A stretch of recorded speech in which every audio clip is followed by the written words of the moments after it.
오늘은요, 제가 좀 옛날 얘기를 좀 해드리려고 그럽니다. 네. 예수님께 70인의 제자가 있었거든요. 하시는 것보다 훨씬 더 많았죠. 수천 명씩 몰려들었으니까. 그러나 성경에 70인의 제자라는 말이 나와요. 그리고 또 어떤 곳에는 12명의 제자라고 하고, 또 어떤 곳에는 3인의 제자가 언급이 되기도 하고 그래요. 그래서 제자의 범위가 상당히 여러 단계인데요. 그 중에서도 예수님께서 특별히 애제자로 아주 예쁘게 생각했던 제자가 3명이 있었어요. 혹시 누군지 아세요? 요배야, 그죠? 저배야 아니고 요배야인데요. 요배야로 시작하는 그 3사람의 제자는 예수님께서 특별히 요번 이 기적은 이들에게만 보여야지 너무 많은 사람들한테 보여서 밖으로 이 기적들이 흘러나가면 안 되겠구나. 비밀이 빠져나가면 안 되겠구나. 이래서 이제 3사람을 데리고 다니고 했었는데요. 그 3사람이 요배야인데요. 요는 누굴까요? 요한이고요. 배는 베드로, 그리고 야는 야고보입니다. 요한, 베드로, 야고보. 그 중에서 이 베드로라는 사람의 원래 이름, 히브리어로 쓰는 원래 이름은 시몬이에요. 시몬. 영어로 하면 사이먼이고요. 시몬. 그 베드로의 고향이 어디냐면요. 여기에요. 한번 읽어볼까요? 벳세다예요. 벳세다. 벳세다는 여기 이제 사해가 있고요. 여기 갈릴리 바다가 있는데 갈릴리 바다의 동북쪽. 한 여기 1km 가면 있는데 사실 뭐 거의 해안가입니다. 그러니까 여기 갈릴리 바다라고 어떤 사람들은 부르고 뭐 호수라고 부르기도 하는데 워낙에 크니까요. 여기 근처에 살고 있던 사람이에요. 벳세다. 여기 출신들이 또 누가 있냐면 성경의 그 12명의 제자 중에서 안드레라는 사람도 여기 출신이고 빌립이라는 제자도 요 벳세다 출신이에요. 사실은 안드레와 베드로는 형제예요. 베드로가 형이고 베드로의 동생이 안드레라는 사람인데 둘 다 예수님의 제자죠. 예. 이 벳세다는 뭔 뜻이냐면 이게 이제 고기 잡는 집이다 이런 뜻이에요. 뭐 어부들이 살고 있기 때문에 딱 그 정도로 맞는 말 같아요. 네. 이 벳세다에서 무슨 일이 있었냐면 여기에서 예수님께서 5,000명을 먹이시는 오병이어의 기적이 여기서 일어났었죠. 그리고 어떤 뭐 맹인의 눈을 치유한 뭐 그런 적도 있었고, 그렇지만 끝까지 그런 엄청난 기적을 보이시는데도 불구하고 끝까지 회개하지 않아서 예수님께 혼나기도 하는, 책망받기도 하는 그런 지역이 바로 이 벳세다라는 곳입니다. 베드로에 대해서 좀 더 말씀을 드릴게요. 베드로라는 사람이 처음 등장하는 것은 이제 마태복음 4장에 처음 등장하는데요. 마태복음 이제 4장 18절에 예수께서 갈릴리 호숫가를 거니시다가, 바로 여기죠, 그렇죠? 이 갈릴리 호숫가, 이 갈릴리 호숫가를 거니시다가 두 형제 베드로라고 하는 시몬과 그 동생 누굴까요? 안드레를 보셨습니다. 그래서 여기에서 그 두 형제를 다 만나는 거예요. 베드로와 안드레를 다 만났어요. 보셨습니다. 그들은 어부들로 호수에 그물을 던지고 있었습니다. 라고 마태복음 4장 18절에서 가장 먼저 베드로가 등장을 해요. 베드로는 여기 벳세다고요. 여기는 갈릴리 바다의 동북쪽에 있는 거고, 이렇게 하면 북서쪽이죠. 이 북서쪽에는 가버나움이라는 동네가 있는데, 여기 출신이지만 이쪽에서 보통 가서 고기를 많이 잡고 그랬었어요. 저 가버나움에 누가 또 살았냐면 그 베드로의 장모가 살고 있었는데요. 장모가 열병이 나서 예수님께서 가셔가지고 손을 얹어가지고 고쳐주셨다는 걸 보니까 분명히 결혼도 했어요. 결혼 안 하고 장모가 있을 수는 없죠. 그래서 결혼도 했고, 그때 여기 이제 예수님께서 가셔가지고 안드레와 베드로 그 형제에게 둘 다 나를 따르라. 너희를 사람 낚는 어부가 되게 하겠다라고 하시는 데가 바로 여기예요. 그래서 그 사람들이 바로 예수님을 따라갔죠. 그렇지만 여기에서 예수님을 그 베드로와 안드레가 처음 만난 건 아닌 것 같아요. 처음 만난 건 요한복음을 보게 되면 이쪽인 것 같은데요. 이쪽에 베다니라는 곳이 있거든요. 베다니라는 곳이 이 강이 요단강인데요. 저 위에부터 요단강인데 요단강의 이 서쪽에도 하나가 있어요. 그리고 이 동쪽에도 하나가 베다니가 있는데 이 동쪽 베다니, 여기도 다 강인데요. 여기에서 세례 요한이 이 사도 요한과 다른 세례 요한이 여기서 세례를 주고 있을 때 예수님께서 이 옆으로 이렇게 지나가셨단 말이에요. 그랬더니 이 세례 요한이 하나님의 어린 양이시다 그랬단 말이에요. 뭔가 알아본 거예요. 저분은 하나님의 어린 양이시다. 그랬더니 그 세례 요한의 제자들이 많이 있었는데요. 그 제자들 중에 2명이 예수님을 따라갔어요. 저렇게 대단한 분이시면은 우리가 한번 따라가 보자. 그래가지고 따라가서 오후 내내, 저녁까지 있지는 않았던 것 같고요. 오후 내내 예수님과 같이 그 오후 시간을 이렇게 보냈어요. 네. 그 중에 한 명이 안드레예요. 안드레. 그래서 이제 먼저 만난 건 동생이 먼저 만났어. 그래서 안드레가 오후 내내 말씀을 이렇게 나누다 보니까 이분이 그분인 거예요. 우리가 바라던 그분인 거예요. 그래가지고 막 뛰어간 거예요. 가가지고 형 찾았다 이래가지고 형 베드로한테 가가지고 아예 대놓고 이렇게 말했어요. 우리가 메시아를 만났다 그랬어요. 메시아가 뭐예요? 그리스도라는 말과도 같은 것이고 구원자라는 뜻이잖아요. 그 한 오후에 한 3-4시간 정도 대화를 나누고 나서는 우리가 구원자를 만났어. 그러고서 동생인 안드레가 형 베드로를 예수님께 소개를 합니다. 그래서 데리고 가요. 그랬더니 예수님께서 이미 다 알고 계셨다라는 것처럼 이렇게 말씀을 하십니다. 너 이름이 시몬이지? 너를 이제는 게바라고 부를 거라 그랬어요. 게바. 원래 말하면 이제 캐파인데요. 게바라고 부르겠다 그랬어요. 게바가 뭔 뜻이냐면 바위란 뜻이거든요. 반석, 단단한 바위 이런 거예요. 게바. 그 게바라는 말은 또 이게 당시 여기서 쓰기도 했었던 아람어라는 거예요. 아람어라는 언어로 게바인데 그 게바 무슨 뜻이라고요? 바위, 이 바위. 그거를 갖다가 헬라어로 바꾸면은 페트로스라고 하는데 그 페트로스 그거를 그냥 우리가 읽으면 베드로인 거예요. 그래서 이름이 3개예요. 언어에 따라. 히브리어로 하면 시몬, 아람어로 하면 게바. 어려워요? 네, 그리고 헬라어로 하면 페트로스인데 우리 성경이 쓰기를 베드로 이렇게 한 겁니다. 그래서 이 3가지가 다 같은 말이에요. 그래서 종종 이 중에서 2개를 합쳐가지고 게바만 빼고 시몬과 베드로를 합쳐가지고 우리 성경에 종종 시몬 베드로라는 말로 쓰기도 하는 거예요. 그 베드로는 아주 예수님께서 사랑하셨던 그 3인의 애제자 중에서 한 사람이었었는데요. 그래서 아주 어떤 특별한 곳에는 딴 사람은 데려가지 않고 아까 누구누구라고 그랬어요? 요, 배, 야, 요한, 베드로, 야고보만 데리고 가신 데가 많이 있어요. 여러분 지금 성경 혹시 있으세요? 성경 있으시면은 마가복음 5장 잠깐 가볼래요? 마가복음 5장? 마가복음 5장 37절에 그리고 예수께서 베드로와 야고보와 야고보의 동생 요한 외에는 아무도 따라오지 못하게 하셨습니다. 라는 부분이 있는데 그 앞뒤에 있는 내용이 뭐냐면요. 이게 바로 이제 가버나움에서 있었던 일인데요. 근데 잠깐 보세요. 여기 가버나움 있잖아요. 이 도시에 가게 되면은 이 도시에는 당시에 유대교의 회당들이 있었어요. 우리식으로 따진다면 교회인데요. 그리고 또 교회로 따진다면은 장로님들 계시죠. 장로님들 중에서도 선임 장로가 있어요. 그런 분을 이 가버나움 여기 이 유대교 회당에서는 회당장이라고 불렀었는데 여기에 어떤 그 예배드리고 하는 분들을 관리하시는 분이에요. 그 회당장의 한 이름이 야이로인데요. 야이로라는 회당장이 있는 곳이 가버나움입니다. 근데 가버나움에서 있었던 일인데요. 그 야이로 회당장이 예수님께서 저쪽을 오신다는 걸 듣고 가버나움에 오신 예수님에게 쫓아갑니다. 가가지고는 가서 털썩 주저앉아서 무릎을 꿇고 말을 해요. 왜 그랬을까요? 예수님이 보이니까, 응? 예수님이 바로 앞에 계시니까 무릎 꿇고 말을 한 거죠. 우리는 예수님이 안 보이니까 어떻게 해야 돼요? 무릎을 꿇고 우리도 말을 하죠. 사실 예수님께서 계시면 그 앞에서 무릎을 꿇고 말을 하는 거고 지금 영으로 계시면 우리는 무릎을 꿇고 말을 하면 그게 기도가 되는 거죠. 어떻게 기도합니까?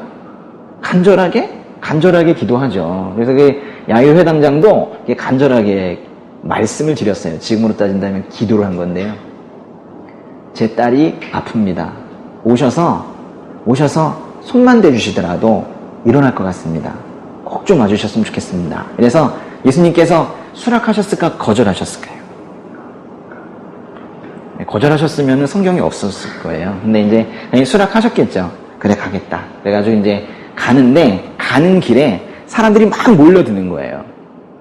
예수님이 인기 좋으셨어요. 사람들이 막 몰려드는 거예요.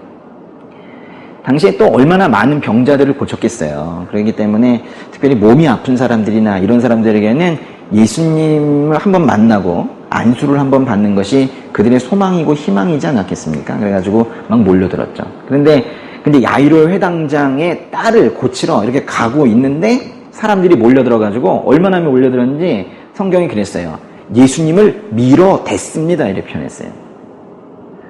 그 사람들이 와가지고 막 자기들끼리도 엉켜있고 예수님을 가운데 두고 막 지금 뭐 연예인들 쭉 지나가게 되면 막 이렇게 되는 것처럼 막 밀어대고 하는 거예요. 근데 그 뒤쪽에서 12년 동안이나 피가 멈추지 않는 혈루병을 앓고 있었던 어떤 한 여인이 쭉 손을 뻗어서 예수님의 옷자락을 잡았어요. 성경에는 손을 댔습니다 라고 표현을 했는데요. 손을 댔어요. 그러면서 이렇게 생각을 했어요.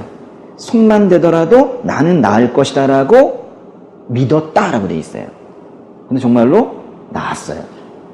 그 순간을 어떻게 표현을 했냐면 성경에 손을 댔습니다. 손을 대기만 해도 나을 것이라는 믿음을 가졌고 그 뭔가가 자신에게 이렇게 들어오는 걸 느꼈습니다. 동시에 예수님에게서도 자기에게서 어떤 능력이 나가는 것을 예수님도 느꼈습니다. 라고 표현을 했어요. 그러니까 우리가 예수님의 능력으로 어떤 치유가 되고 회복이 되는 건요, 일방적이진 않은 것 같아요. 예수님도 아시고, 예수님도, 내가 너를 치유하고 있다라는 능력이 나가는 걸 아셨나 봐요. 그런데, 다른 사람들한테는 그런 표현이 없어요. 아까 그 밀어댄 사람들 있죠. 그냥 예수님을 밀어댑니다. 해주세요, 해주세요. 그래서 그냥 밀어대고, 막 하려고. 예수님께는 믿음으로 이렇게 손을 대길 바라시는 분인데 그냥 밀어대는 거예요. 밀어대고 응?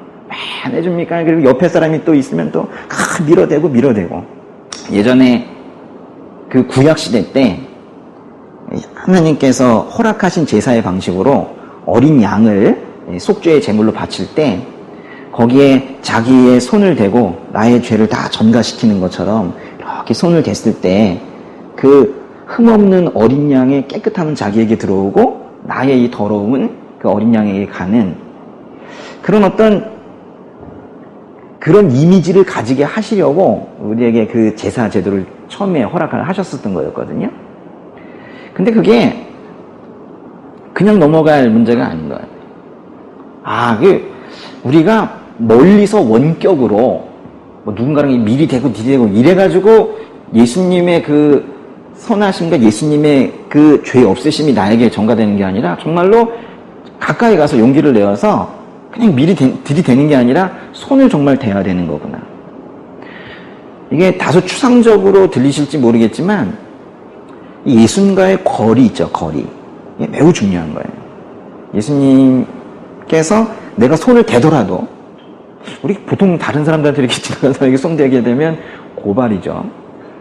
근데 예수님께 가서 손을 대더라도 예수님께서 나에게 수치스럽게 대응하지 않으실 거고 예수님께서 분명히 받아주실 것이고 그로 인해서 나에게 변화가 일어날 것이다 라는 것을 확실히 믿는 사람, 이렇게 예수님과 나와의 거리를 스스로 아주 가깝게 느끼는 사람에게 하나님께서 회복을 또 치유를 속죄함을 그렇게 허락을 해 주시는 거예요. 먼 발치에서 예수님이 지나가시네 그런 성도님들이 많은 것 같아요. 그러면서 봤대. 나 예수님 만났다? 말은 해봤어? 아니 말은 못했고 봤다. 손을 대는데 기도를 하실 때 예수님과 조금 더 가까이 갈 수 있도록 예수님이라는 분이 내 마음에서 좀 어색한 분이 아닌가, 그래서 어색하지 않게 해달라고 그리고 주님께 기도하는 거. 그리고 저는 사실 예전에 그런 기도를 했었어요. 제가 어색한 걸 제가 알겠더라고요. 그래가지고 제가 어색하더라도 먼저 좀 와주세요. 전 잘 안 되네요. 저 왜 이러죠? 이러면서 그런 기도를 좀 많이 했었던 것 같아요. 예. 그래가지고 좀 늦었어요. 예수님께서 그 회당장 야이로의 집에 가는 게 좀 늦었어요. 그래가지고 이렇게 좀 그래서 가고 있는데 그 회당장 집에서 한 사람들이 몰려와가지고는 따님이 죽었습니다. 그랬어요.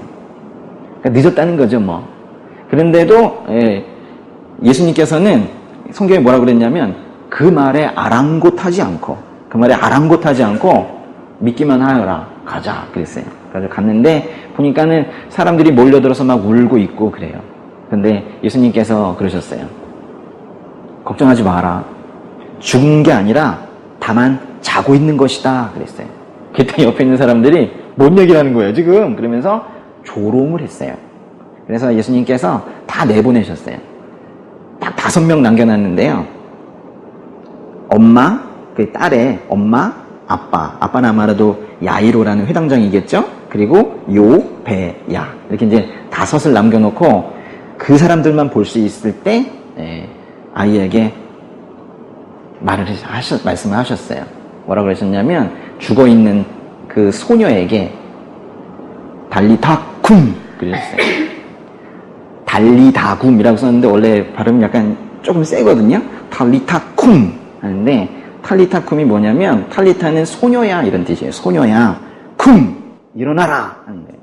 그래서 달리타쿰 했는데 애가 일어났어요. 그래가지고 걸어 다녔어요. 저도 뭐 저에게 그런 게 주어진다면 계속 그러고 싶죠. 쿵쿵쿵 이러고 싶은데 제발 쿵 하세요. 좀 일어나셨으면 좋겠다. 달리다 쿵. 근데 그거를 누가 봤어요? 부모뿐만이 아니라 누가 봤어요? 요배야. 그 중에 베드로가 봤단 말이에요. 그러니까 그걸 또 하시고는 예수님께서 뭐라고 하셨냐면 밖에 나가서 이거 얘기하지 마 라고 말씀하셨어요. 그러니까 밖이라는 건 다른 제자들에게도 다 얘기를 안 했다는 거예요. 나중에 복음서가 나오고 나중에 성경이 나왔으니까 우리도 알고 있는 거지 다른 사람도 몰랐단 말이에요. 그러니까 12명의 제자들이 똑같은 경험을 한 게 아니에요. 우리가 예수님을 믿는다고 하지만 똑같은 경험을 하는 게 아니에요. 같은 설교를 들어도 사실 다르게 받아들이는 정도인데 아예 이거는 경험조차 다른 제자들은 하지 못했단 말이에요. 그러면서 어떤 이런 예수님과의 특별한 경험들, 특별한 추억들을 이 요배야, 요 3인은 상당히 많이 가지고 있었단 말이에요. 12년 동안 혈루병을 앓고 있던 그 여인을 가는 길에 고치시고 사실 조금 전에 달리타쿰 할 때 그 소녀 있죠. 소녀가 딱 12살짜리였는데 또 그 12년으로 생을 마감할 뻔했던 이 소녀를 살리시는 기적을 그 한날에 다 보이신 거예요. 또 하루는요, 예수님께서 이 위쪽으로 가면요, 이 위쪽에 가면 가이사랴 빌립보라는 도시가 있거든요. 가이사랴 빌립보. 네. 저 위쪽에는 이제 다른 지역이고요. 이 아래쪽에 이제 유대인들이 살고 있기 때문에 또 이쪽에 이집트가 있고. 이렇게 가다 보면은 여기에 많은 사람들이 교역을 위해서, 무역을 위해서 많이 오게 되어 있어요. 그래서 문화도 많이 발달하고 교류도 많고 뭐 이런 곳입니다. 예수님께서 제자들에게 이제 저기 가셔가지고 하루 물으셨어요. 사람들이 인자를 누구라 부르느냐? 예수님께서는 자신을 인자라고 많이 표현하셨는데요. 그러니까 사람들이 나를 어떻게 부르느냐? 그랬더니 제자들이 누군가는 엘리야가 다시 온 것 같다고 말하고 누군가는 세례 요한 같다고도 얘기하고 누군가는 예레미야 같다고도 얘기하고 누군가는 그냥 선지자라고 말을 하던데요. 라고 했더니 예수님께서 그럼 너희들은 나를 누구라 생각하느냐? 라고 했더니 그때 시몬 베드로가 앞에 나서서 주는 그리스도시요 살아계신 하나님의 아들이십니다. 이렇게 고백을 한 거예요. 주는 여기서 주, my Lord, 주는 자신이 주인으로 모시고 있는 예수님이잖아요. 그러니까 사실은 주는 그랬지만 쉬운 말로 하면 당신은 이겠죠. 예수님은 그리스도시요. 그리스도가 뭔 뜻이라고요? 구원자이시고 살아계신 하나님의 아들이시다. 이런 엄청난 신앙 고백을 하게 된 거예요. 예수님께서 기쁘셨죠. 그래서 시몬아 너에게 복이 있도다 그랬어요. 복이 있도다. 그러면서 네가 너의 그 신앙 고백 위에 사실 너의 위에는 아니고요. 너의 신앙 고백 위에 내가 교회를 세울 거다 이렇게 말씀하셨어요. 그러니까 우리 그 교회들이 이 신앙 고백 위에 세워지는 거예요. 이때 이제 교회라는 말이 처음 등장을 하는데요. 어떤 고백이라고 그랬어요? 주는 그리스도시요. 그러니까 예수님께서 우리의 구원자라는 걸 고백을 했고, 그리고 그분의 정체는 완전한 인성과 신성을 가지신 살아계신 하나님의 아들이시다라는 그 신앙 고백 위에 교회가 세웠다는 건 교회가 계속 그 신앙 고백을 해야 하는 그런 모임이라는 거예요. 근데 그거 아주 좋으셨죠. 그런데 그 이후에 뭐라고 말씀하셨냐면, 그런데 너희들 잘 들어라. 대제사장들과 장로들과 뭔가 나를 핍박할 것 같다. 조만간 내가 예루살렘에 가게 될 텐데, 내가 알면서도 가는 건데, 예루살렘에 가면 분명히 그들이 나를 죽일 것이고, 나는 죽은 이후에 3일 있다가 다시 살아나게 될 것이다. 라고 이 엄청난 예고를, 자신의 죽음과 부활에 대한 예고를 스스로 하세요. 나중에 부활이 되어서 우리가 알게 된 게 아니라 예수님께서 그 예고를 이때부터는 이제 계속 하십니다. 하세요. 근데 이 순서가 매우 중요한데, 너의 그 신앙 고백 위에 교회를 세울 거다 라고 말씀을 하시고, 그러나 나는 죽어야 한다 라고 했어요. 이게 따로 가는 게 아니라는 거예요. 그러니까 말하자면 교회라는 것은 신앙 고백뿐만이 아니라 예수님의 핏값으로 만들어진 곳이 바로 교회라는 거예요. 그러니까 예수님의 핏값이 무엇인지, 십자가 죽음이 무엇인지에 대해서 모를 때 그 모여있어도 교회라고 부르긴 좀 어려울 거예요. 예수님께서 이 땅에 교회를 세우실 것을 확실히 하시고 그 후에 말씀하신 게 나는 십자가에서 죽을 것이다. 저는 이 순서가 이렇게 정해진 것이 매우 중요하다고 생각을 합니다. 근데요, 이제 그렇게 얘기를 했더니 죽으신대잖아요. 그러니까 시몬 베드로가 앞으로 나선 거예요. 무슨 말씀이십니까? 죽으시면 안 됩니다. 안 됩니다. 아니. 근데 예수님께서는 그 말씀을 하신 이유가 스스로 당신께서 십자가에서 희생제사의 제사의 희생제물이 되셔서 이 땅의 죄를 다 지고 내가 가겠다. 내가 너희 거 다 가져갈게. 더러운 것들, 상처들, 또 죄들 다 가져가겠다. 이렇게 말씀을 하신 건데 시몬 베드로가 안 됩니다. 그러는 거예요. 사실 시몬 베드로가 얘기한 건 아니고 거기에 악한 영이 잠시 동안 시몬 베드로를 꽉 잡아가지고 휙 돌린 거예요. 시몬 베드로를 밀가부르듯이 해가지고 빙 돌린 거예요. 그래서 사탄이 시몬 베드로의 눈과 귀를 다 막고 왜 예수님께서 그 말씀을 하셨는지를 모르게 한 거예요. 예수님께서는 십자가에 죽으시고 부활하심으로 그 하나님께서 그 몇천 년 동안 계획해 오셨던 그 구원 사역을 완성해 내시는 건데 그것을 안 됩니다라고 한 거예요. 그러니까 이거를 보면서 딴 사람들은 저 인성이 좀 별론가 뭐 이 정도 생각할 수도 있겠죠. 또는 이해력이 떨어지는데 이렇게 생각할 수 있는데 예수님께서는 그 뒤에 영적인 부분을 보신 거예요. 이게 또 사탄한테 당하고 있구나. 마귀한테 또 조종당하고 있구나. 이래가지고 예수님께서 베드로 안에 있는, 베드로를 지금 조종하고 있는 사탄에게 얘기한 거예요. 사탄아, 내 뒤로 물러가라. 그랬어요. 그게 베드로한테 욕한 게 아닙니다. 네, 그래서 사탄아, 내 뒤로 물러가라. 그러면은 그 배열 순서를 잘 보세요. 베드로와 사탄이 같이 있었는데 사탄에게 얘기한 거예요. 사탄아, 내 뒤로 물러가라. 그러면 예수님 앞에는 베드로가 있고 예수님 뒤에는 사탄이 있고, 보세요. 예수님 앞에 사탄과 베드로가 같이 있었단 말이에요. 응? 마귀의 종으로 태어나서 이렇게 본질적인 죄인으로 있었던 그 모습인 거예요. 근데 거기에서 분리해서 너 일로 와 이놈아 이래가지고 마귀를 저 뒤쪽으로 보내시는 거예요. 이렇게 해서 우리에게서 약한 것들을 분리해내시고 우리를 보호하시는데, 보세요. 너희들 떨어져 이 정도 수준이 아니죠. 내 뒤로 가라. 그러니까 우리는 그렇게 예수님을 믿게 되면 예수님밖에 안 보여요. 예수님 뒤에 사탄들이 다 가버렸기 때문에. 그러니까 우리를 그렇게 단순하게 마귀와 갈라놓는 정도 수준으로 사역하시는 분이 아니다라는 거를 여러분이 알아야 돼요. 그런 일이 있고 나서 6일이 지났어요. 예수님께서 또 요배야, 요 3명을 데리고 높은 산으로 올라가셨어요. 그 높은 산이라고 돼 있어요. 어떤 분들은 변화산이다 뭐 이렇게도 얘기하고. 근데 그 마태복음 17장 가면 있는 내용인데요. 예수님께서 그 요배아를 데리고 높은 산, 아주 높은 산으로 올라가셨다. 갔는데 거기 아무도 없잖아요. 그 3명 빼고는. 근데 거기 가셨는데 거기 가셔서 얼굴이 해처럼 빛나고, 보고 싶으신 분들은 마태복음 17장 2절에 있어요. 17장 2절에 얼굴이 해처럼 빛나고 옷이 비처럼 새하얗게 됐다 그랬어요. 이 요배야, 이 3명이, 특별히 베드로가 그걸 보면서 깜짝 놀란 거예요. 아니, 눈앞에서 예수님께서 막 변하시는 거예요. 그런 광채 있죠. 사실은 우리가 이 정도 따라갈 수는 없지만은 비슷한 것들이 그 크리스찬들에게 좀 나타나죠. 야, 요즘 그 사람 혼해졌어, 그러죠. 성령 충만하면 예뻐요. 성령 충만하면 아주 잘생겨 보여요. 성령 충만하면 그냥 이뻐요. 예뻐요. 말씀 많이 읽으면요, 그냥 이해를 많이 못한 부분도 있어도 상관없어요. 말씀 많이 읽는 사람들이 그냥 예뻐요. 요즘에 아주 진우 전도사님이랑 저 하나 간사님이랑 엄청 읽고 있거든요. 요즘 이뻐요. 드디어 이뻐졌어요. 아주 이뻐요.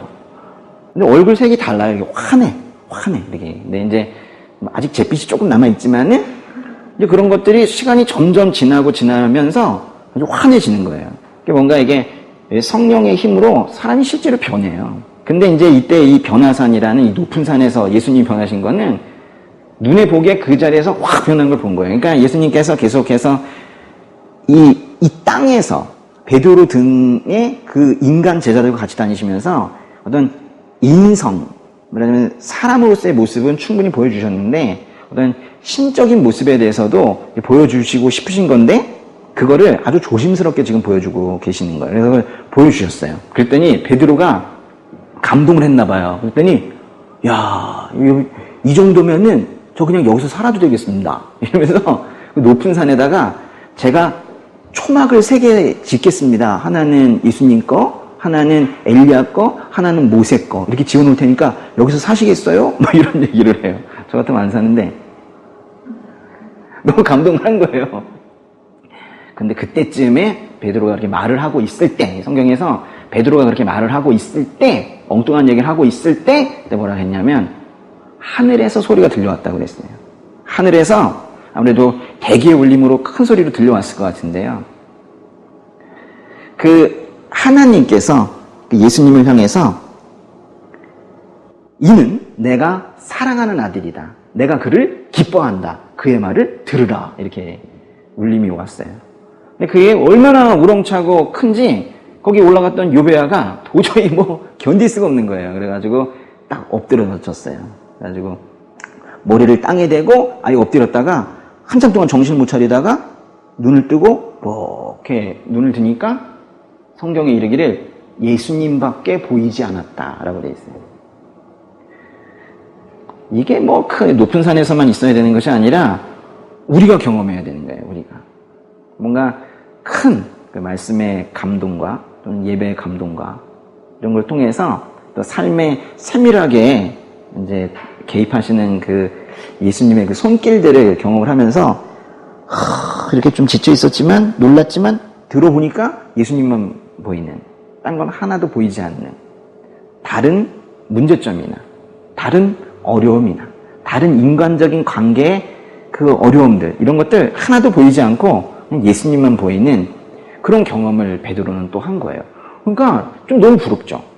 딴 사람들은 경험하지 못하는 것들을 지금 이 요배야 이 세 사람은 계속 지금 그들은 경험을 하고 있는 거예요. 그렇게 예수님과의 어떤 특별한 계절을 보내고 있다가 한 3년 정도가 지났어요.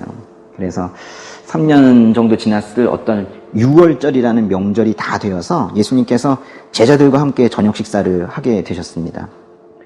이제 우리가 흔히 이런 그림 있죠? 뭐예요? 사실 이제 이 벽에 있는 것도 있고 이렇게 캔버스에 그린 것들도 있는데요. 이 최후의 만찬 그림은 나중에 이것을 패러디한 작품들이 엄청나게 많습니다. 동양 것들도 꽤 많이 있어요. 동양 것들도 있고 한복 입고 나온 것들도 있고 그렇습니다. 근데 가운데 계신 분은 예수님인 거 정확하죠. 그리고 잘 보시면은 셋 이렇게 모여 있어요. 그렇죠? 이걸 누가 또 연구를 해보니까 아주 이 황금 비율이래요. 이거 구두는 아무나 잡지 못한다 하더라고요. 이 중에 베드로가 누굴까요? 베드로가 요 사람이에요. 여기 하얀. 여기 지금 머리가 세 개가 있는데 요 사람 좀 뒤를 돌아보고 있고 요 사람이고 분명히 이 요한일 것 같아요. 요한일 것 같고 이쁘게 일어났죠. 예수님도 이쁘게 일어났고 얘가 왜 돈꾸러미 쥐고 있는 거 보니까 이게 나중에 예수님을 파는 가룟 유다인 것 같아요. 가룟 유다고 베드로고 사도 요한. 자신을 요한복음에서 항상 예수께서 사랑하시는 제자라고 표현했던 요한이 이 사람인 것 같아요. 이 식사가 마지막 식사였습니다. 그래서 최후의 만찬인데 이 만찬 중에 갑자기 이제 예수님께서 앞으로 오셨는지 뭐 뒤로 가셨는지 모르겠지만은 오셔가지고 내가 너희들의 발을 씻겨주겠다 그러셨어요. 식사 중에. 그래가지고 다들 좀 당황했겠죠. 자신이 주로 모시고 있는 그분이 당시에 발을 씻겨준다는 건 당시에 노예들이 하던 일이었었거든. 노예가 주인의 발을 씻겨주는 건데 그렇게 하겠다는 거예요. 그래가지고 베드로가 또 나섰죠. 그러실 수 없습니다. 뭐 딴 건 몰라도 제 발은 절대로 씻을 수가 없습니다. 그랬더니 예수님께서 내가 만약에 너의 발을 씻겨주지 않는다면 너는 나와 아무 상관이 없다 그러셨어요. 그래서 이제 상관이 없다라는 건 너는 나에게 속한 자가 아니다라는 거예요. 예수님께 속한 자가 아니다. 예수님께 속한 자를 뭐라고 하냐면 그리스도인이라고 하거든요. 내가 너의 발을 씻겨주지 않으면 너는 아무 상관이 없다 그랬더니 베드로가 그럼 씻어야 되나 보다 이렇게 이제 생각을 한 거예요. 근데 베드로가 그랬어요. 그럼 주님 저를 씻기시려면 제 발뿐만이 아니라 이 손이랑 머리도 좀 씻어주세요. 그랬어요. 손 씻기는 것도 그렇지만 머리 씻기는 거는 상당히 어렵겠죠. 네. 예수님께서 이미 목욕한 사람은 온몸이 깨끗하기 때문에 발밖에 씻을 필요가 없다 그렇게 말씀하셨어요. 잘 들어보세요. 이미 목욕한 사람은 온몸이 깨끗하기 때문에 발밖에는 씻을 필요가 없다라고 말씀하셨어요. 이렇게 말씀하지 않았어요. 그러면 이미 목욕한 사람은 온몸이 깨끗하기 때문에 다시는 씻을 필요가 없다라고 말씀하시지 않고 목욕을 했기 때문에 깨끗하긴 하지만 발은 씻어야 된다라고 말씀하셨다고요. 이건 매우 중요한 건데요. 예수님께서는 자신이 그 십자가에서 죽으시는 그 단번의 죽음을 통해서 우리의 죄를 씻어 주시지만은 그 이후에도 계속 우리가 죄를 씻어내야 된다라는 걸 지금 말씀을 하고 계시는 거예요. 말하자면 우리가 했었던 그 많은 행동들, 또 생각들, 그리고 우리가 가지고 있는 원죄, 잘 느끼지도 못하는 그 죄, 그런 것들에 대해서 이제 우리가 용서가 된 걸 우리가 이제 구원받았다라고 표현하자 하잖아요. 근데 구원이 끝이 아니라 구원이 시작이라는 거예요. 그러니까 죄를 용서받고 하나님의 사랑을 알고 은혜를 입었다면, 이게 말하면 이제 구원을 받았다면, 됐다. 나 이제 교회 와가지고 구원 얻었네. 이게 아니라 그게 시작이라고요. 그게. 그러니까 여기는 교회는 구원 얻으러 오는 곳이 아니라 구원받고 구원받은 삶을 사는 게 이 교회인 거예요. 근데 구원을 받으면 그것이 신앙생활의 마지막인 것처럼 자신이 이제 구원받았으니까 이제 완전한 의인이 되었으니 이제 그때부터는 자신이 짓는 죄도 이제 더 이상 죄가 아니다. 의인이 짓는 죄가 왜 죄냐? 이러면서 회개에 대해서도 아주 무른 태도를 취하고 하는 그런 가르침들을 하고 있는 교회들도 종종 있어요. 사실은 그건 이제 이단적인 교리인데요. 구체적으로 얘기하면 구원파라는 쪽이 이제 그쪽이에요. 근데 하나님께서 죄인인 우리가 예수님의 피로 그 죄를 씻었을 때 우리를 의인으로 간주하시고 우리를 의인으로 칭해 주시는 것과 우리가 스스로 나는 의인이에요. 구원 받았잖아요. 이렇게 말하는 건 다른 거예요. 우리는 끝까지 뭐라고 고백해야 돼요? 주님, 저는 본질적인 죄인입니다. 주님, 제가 구원받았지만 제가 복음으로 구원받았지만 이제 그 복음을 버리는 것이 아니라 이제 그 복음으로 살고 싶습니다. 라고 고백을 해야 되는 게 크리스찬이에요. 그러니까 복음을 마치 무슨 도구처럼 구원받는 그런 수단으로 삼는 분들이 있다. 이게 아주 비참해요. 그러니까 예수님을 믿으면서도 기쁨이 없고 그런 거예요. 이 성경은요, 대부분 보세요. 빌립보서 뭐예요? 빌립보에 사는 교회 사람들에게 주는 거고, 갈라디아서, 갈라디아 지역에 있는 믿는 자들에게 준 것이고, 로마서, 로마의 크리스찬들에게 준 거죠. 믿는 사람들 준 거예요. 이 성경이라는 것 자체가 이미 구원받은 사람들에게 주는 메시지인데, 난 구원받았으니까 이제 끝. 예수님께서 하실 일은 끝. 십자가에서 죽으셔서 나를 구원하셨고 난 이제 천국 가. 나 죽으면 천국 간다. 다 됐어. 그게 끝이 아니란 말이에요. 그거는 아주 그게 중요하지만 시작이라는 거예요. 시작이다. 그때부터 이제 하나님의 은혜를 입은 사람들은 어떻게 살아가는가를 이제 우리가 교회에서 배우는 거예요. 구원을 못 받은 사람들에게는 구원을 받는 것이 아주 1차적인 목적이겠지만 그거는 시작일 뿐이라는 거예요. 그럼 어떻게 살아야 되는 거예요? 저는 교회 다니는 사람들이 세상으로부터도 존경을 많이 받았으면 좋겠어요. 그래서 보니까 저 사람 예수 믿는구나를 나중에 알아도 좋을 것 같아요. 여기 와 계시는 이 집사님도 지금 공직이 있으시지만은 거기서 이 집사님의 인덕에 사람들이 많이 감흥을 받고 이러고 있다가 나중에 이분께서 예수님을 만나겠다라는 걸 알게 되면 그분들 그냥 오죠. 여러분도 나중에 지금은 예비 공무원으로 지금 있지만은 나중에 또 공직에 이렇게 나갔을 때 거기서 여러분이 전도를 해서 그들이 오는 것보다 여러분이 존경받아야 될 필요성이 있는 것 같아요. 존경. 예수님께서는 그 12살의 나이에도 하나님과 사람으로부터 모두 사랑을 받았다. 그렇게 성경이 돼 있잖아요. 그러니까 우리가 세상은 어차피 우리를 이해 못해. 등 돌려. 이게 아니라 세상으로부터도 존경을 받을 수 있어야 되는 것 같아요. 이게 어떻게 하면 될 것 같아요? 사실은 말이 되게 중요하거든요. 근데 말은 또 어떻게 나오냐면 마음이 나오거든요. 마음은 믿음이 또 주장을 합니다. 결국에는 우리가 제대로 된 믿음이 서 있으면 그때는 자연스러운 결과로 세상으로부터도 존경받게 되는 거예요. 그렇게 전도가 이루어지는 것이지 저 사람은 인덕은 저런데 뭘 나한테 자꾸 교회 나오라고 하느냐. 결코 되지 않겠죠.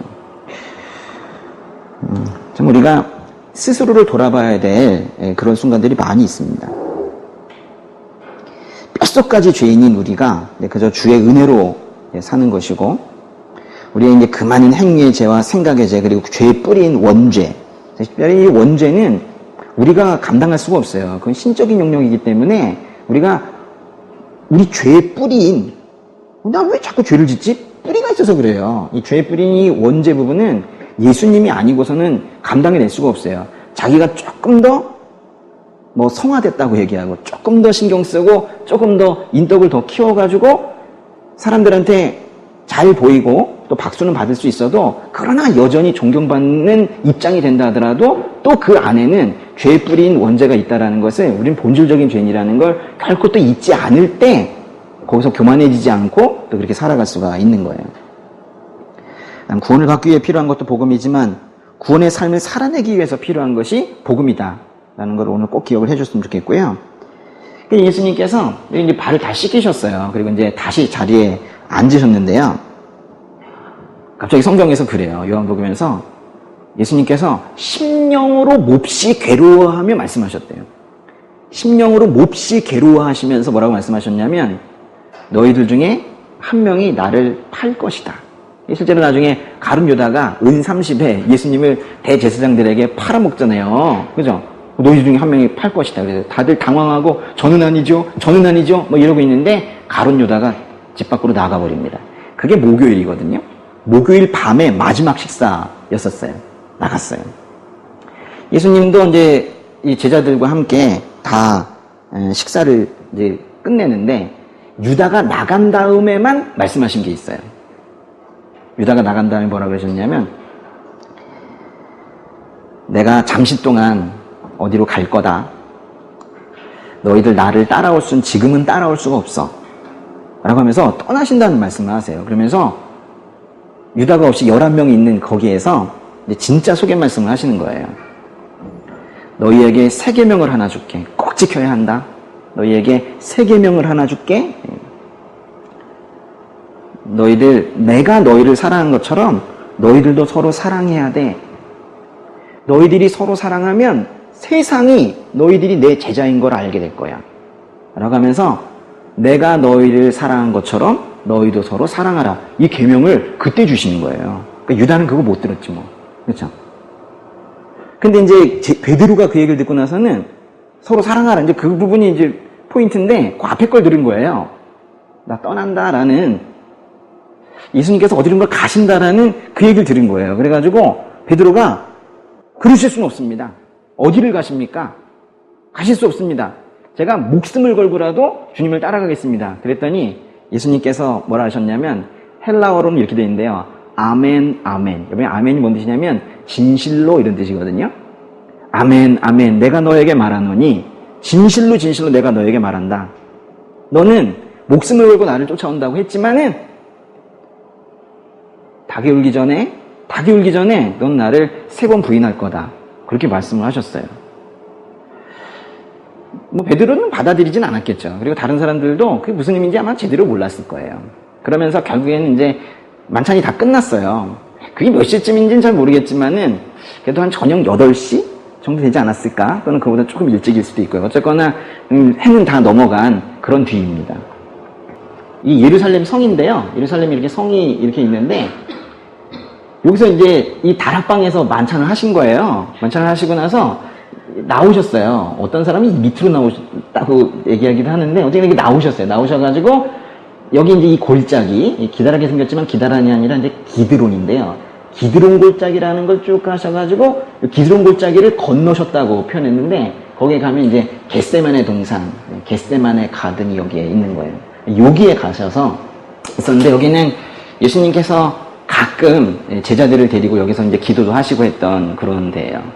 최애 만찬 후 밤중에 여기 뭐 지금이야 뭐 가로등 같은 게 있겠지만 예전에 상당히 껌껌했을 텐데 그냥 여기를 가신 거예요. 가셨는데 누가 없어요? 유다가 없죠. 근데 유다가 여기에 예수님이 있는 걸 안 거죠. 그래서 로마의 군인들과 또 대제사장들이 보낸 경비병들, 그러니까 뭐 수십 명이 온 것 같아요. 한 부대 온 것 같은데 그들이 예수님이 도망가지 못하도록 어떤 포위하듯이 이러면서 이 동산을 이렇게 올라오게 된 거예요. 예수님께서 앞으로 딱 나셨었어요.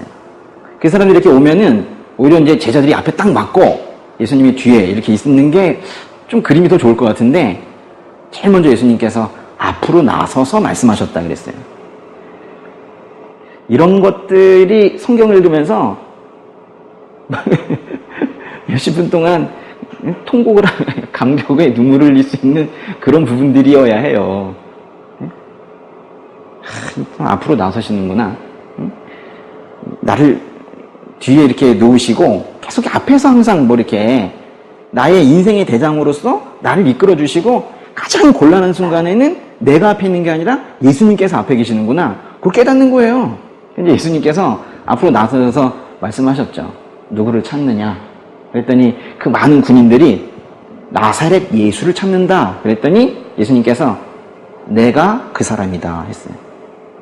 내가 그 사람이다. 전 따라하지 못하겠습니다. 예수님께서 하신 거를. 내가 그다. 내가 그 사람이다. 아주 준엄하게 이렇게 말씀하셨을 텐데 내가 그 사람이다 라고 말하는 순간 웬일인지 거기 있는 사람들이 다 엎어졌어요. 그래가지고 성경에는 땅에 엎드러졌다 이렇게 됐거든요. 사실은 예수님 제대로 만나면 나타나는 일반적인 현상입니다. 예수님 앞에서 똑바로 이렇게 서가지고 있긴 힘들 것 같아요. 그래서 다 엎어졌어요. 사람들이 깜짝 놀랐겠죠. 다시 일어나가지고 예수님한테 달려오니까 이제 그제서 그래도 한 사람이 앞으로 달려나옵니다. 쭉 달려나와서 칼을 빼들고 베드로가 안 된다 이러면서 쳤어요. 그래가지고 그 앞에 나왔던 대제사장의 종의 귀가 잘렸어요. 칼을 탁 해서. 이 종의 이름이 말고인데 말고라는 사람의 귀가 이렇게 잘렸어요. 예수님이 어떻게 하셨게요? 그죠? 예수님께서 이렇게 귀를 주워가지고 붙여주셨어요. 이렇게 붙여주셨다고. 그러면서 베드로 혼내셨죠. 칼 집어넣어라. 이렇게 하셨죠. 내가 지금 이 잔을 마셔야 한다. 물론 비유적으로 말씀하셨지만은 그 사람들이 우리의 그 죄를 모두 담은 그 잔을 내가 지금 먹고 죽어야 될 시간이 왔다. 지금 그거를 막는 것이냐 이렇게 하셨다고요. 충분히 그 이전에 유다가 나가는 걸 보면서 다 우리 흔히 얘기하는 식으로 도망가실 수도 있었고 모든 걸 다 피하실 수도 있었지만은 그러지 않으신 거예요. 그래서 우리가 스스로 죽으셨다라는 표현을 하는 거예요. 예루살렘에 안 가셨으면 또 이런 일도 없는데 예루살렘에 가면 그들이 날 핍박하고 내가 죽을 거다라는 거 다 말씀하시면서 가셨다는 거예요. 그러나 그 이전에는 그러나 내가 이런 기적 베풀었다는 건 아무한테도 말하지 마라. 왜 그러신 거예요? 이 때가 있는 거예요. 하나님께서 이 구원의 때를 만드신 건데 그거에 맞게끔 예수님께서 하나님의 뜻을 전혀 어기지 않기 위해서 하나하나 신중하게 그렇게 해 나가셨던 거예요. 그러면서 이제 여기에서 잡히셨어요. 그럼 잡히셔가지고는 이쪽으로 이렇게 가지고 끌고 갔어요. 예수님을. 그래가지고 여기 당시에 전직 대제사장이 있었고 현직 대제사장 집을 왔다 갔다 하면서 엄청 또 고초를 당하시고 그게 아무래도 이제 뭐 한 새벽녘일 거예요. 새벽녘일 거예요. 그러놓고서는 또 이쪽에 가가지고 또 뭐 헤롯 왕한테도 갔다가 다시 뭐 빌라도라는 총독한테도 갔다가 뭐 다시 돌아왔다가 다시 갔다가 이래가지고 최종적으로는 빌라도 총독이라는 본디오 빌라도에게 고난을 받으셔서 본디오 빌라도의 최종적인 사형 판결에 의해서 결국 위쪽으로 가셔가지고 여기 골고다라는 곳에 가셔가지고 십자가에 걸리셨어요. 이게 잡히신 게 목요일 밤이고 금요일 날 아침에 재판이 끝나고 그러니까 새벽녘에 재판을 그냥 속전속결 해버린 거예요. 이 부당한 재판을 그냥 그렇게 해버린 거죠, 얘네들이. 그리고 나서 9시에 십자가에 달리셨어요. 십자가에 달리면 보통 뭐 며칠도 가고 그래요.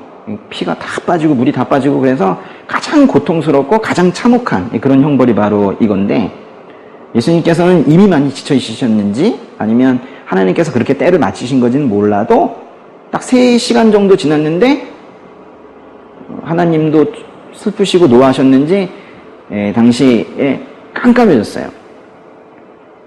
그러고 나서 한 3시간 정도 있다가 그러니까 오후 3시가 됐을 때 9시에 달리시고 총 6시간 지나셔가지고 그때 숨을 거두고 이렇게 떠나셨습니다. 그 전에 이 대제사장 집에 있을 때요. 여기 이때 당신이 좀 추웠나 봐요. 이게 새벽녘이 그래가 추웠는데 이때 이 대제사장 집에 갔을 때 예수님이 끌려가셔가지고 온갖 고초를 당하고 네가 하나님의 아들이냐 이러면서 조롱을 당하고 이럴 때 거기에 요한이 갔어요. 제자 중에서 사도 요한이 갔다고. 왜냐면 이제 성경에 말하기를 사도 요한은 그 요한이라는 제자는 그 대제사장과 아는 사이였다 그래요. 그래가지고 거기 들어갔어요. 그리고 사람들도 저 사람 예수 제자라는 거 뭐 알고 있는 거예요. 그런데 베드로는 그 대제사장을 몰라. 그래가지고 베드로는 그 문을 들어가지 못하고 밖에서 뭐 서성거리고 이러고 있는 거예요. 요한은 저 안쪽에 들어가고. 그래가지고 요한이 그 베드로도 들어오게 하려고 거기 이제 신문의 자리에서 이제 베드로도 들어오게 하려고 얘기를 해줬어요. 그래서 이제 베드로도 허락을 받아가지고 들어오는데 딱 들어갈 때 거기 문지기 하녀가 있었어요. 딱 보니까 요 사람도 그 제자인 것 같은 거예요. 그래가지고 당신 예수님과 함께 있던 사람 아닙니까? 라고 했더니 자기는 절대 아니래. 그러면서 가가지고 그 추우니까 사람들이 그쪽에 장작불 같은 거 떼어놓고 불 쬐고 있었거든요. 그래가지고 아마도 이러고 있을 거야. 아니라니까요. 그러면서 불 쬐고 이러고 있었어요. 그리고 있다가 또 다른 대제사장 집에 또 왔다 갔다 하고 하여 이런 동안에 계속 그래도 베드로랑 요한이 계속 거기를 이제 따라갔단 말이에요. 근데 이제 그 중에 사람들이 저 사람 분명히 베드로를 보고 예수님과 함께 있었던 사람이다 라고 했더니 또 베드로가 절대 아니다 라고 했어요. 그러다가 또 한 사람이 왔는데 그게 누구냐면은 우리 아까 그 대제사장의 종이 여기 귀가 잘렸다고 그랬잖아요. 말고라는 사람. 그 말고의 친척이 막 달려왔어요. 그 동산에서 그 칼 들고 내리치던 그도만이야 이런 거예요. 그래서 난 절대 아니다. 난 예수님을 모른다. 이래가지고 극구 부인하고 심지어는 마태복음에서는 2번은 부인했다고 하고 1번은 저주했다고 표현을 하는데 난 절대 아니다. 이렇게 얘기했더니 바로 꼬꾸 하면서 닭이 운 거예요. 그래서 자신이 지금 뭔 짓을 했나 뭐 이런 생각이 들었었겠죠. 이제 금요일날 그래서 죽으셨어요. 금요일날 3시에 숨을 거두셨는데 아주 깊은 슬픔과 상실감, 공허감 이런 것들을 제자들이 가진 상태로 토요일이 지나가고 또 하루 더 지나가서 지금으로 따진다면 이제 일요일 아침이 된 거예요. 아주 이른 새벽에, 이른 아침에 막달라 마리아와 몇몇의 여인들이 예수님의 무덤으로 달려갔어요. 가보니까 무덤의 문을 열려있고 예수님은 계시지 않고, 그래서 다시 돌아와서 제자들에게 말을 했죠. 제자들 중에 2명이 또 무덤으로 달려갑니다. 누구랑 누가 달려갈까요? 베드로와 요한이 달려갔어요. 요한이 앞으로 쭉 달려가가지고는 요한이 좀 약간 겁이 있었나 봐. 그래가지고 비어있는 무덤을 요렇게 하고 봤어요. 그랬더니 베드로가 나와봐 이래가지고 아예 무덤 안에까지 들어가서 예수님께서 거기 계시지 않다라는 걸 베드로는 들어가서 이렇게 확인을 했어요. 근데 그게 무슨 의미였는지 두 사람은 아직까지 잘 몰랐던 것 같아요. 아, 누가 시체를 훔쳐갔나 그러고 있었겠죠.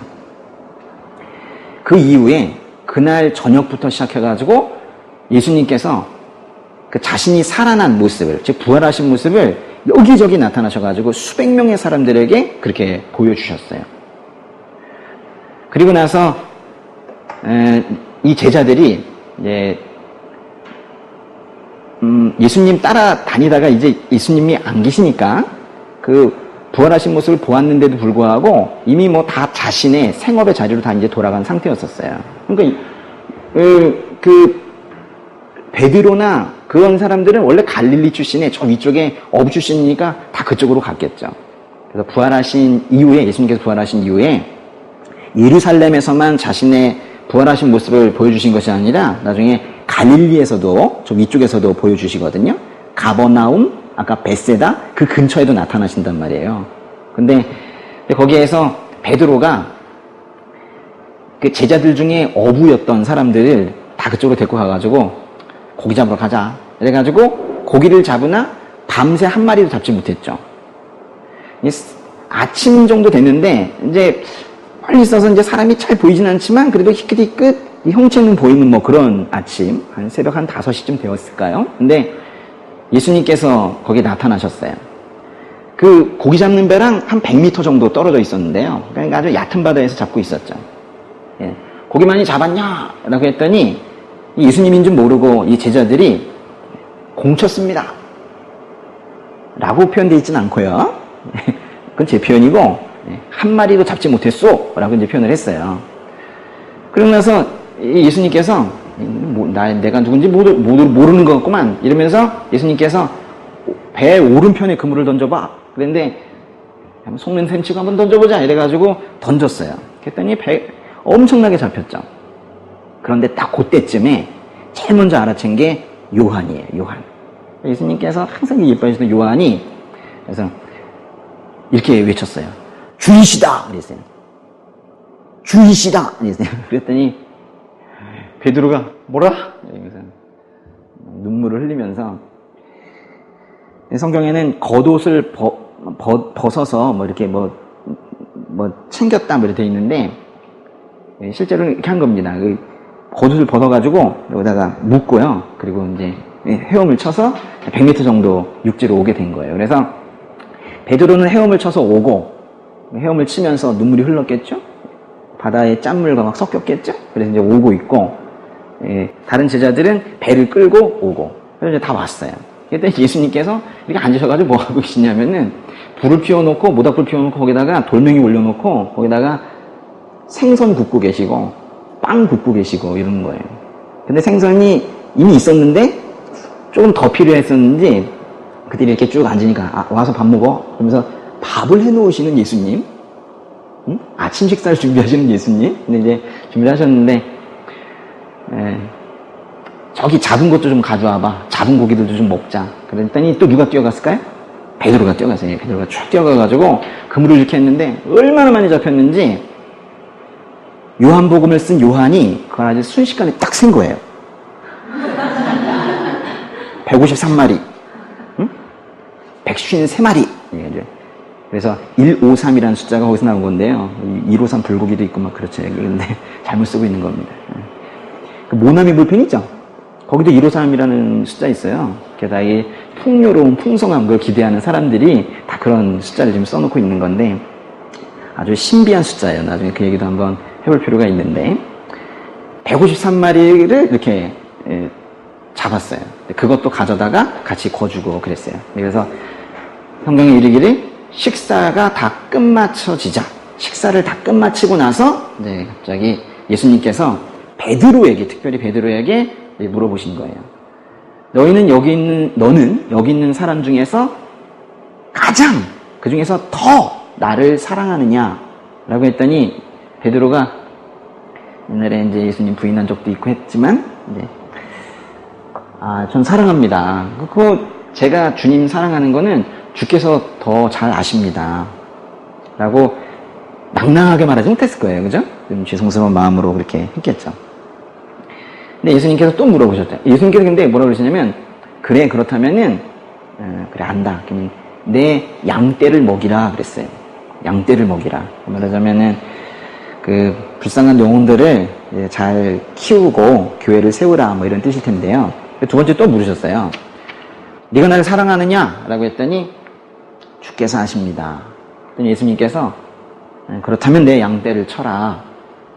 네가 나를 사랑하느냐? 세 번째 물으셨더니, 그때 그 요한복음에 이르기를 세 번째 물으시자 베드로가 근심이 생겼다 그랬어요. 자꾸 물으시지.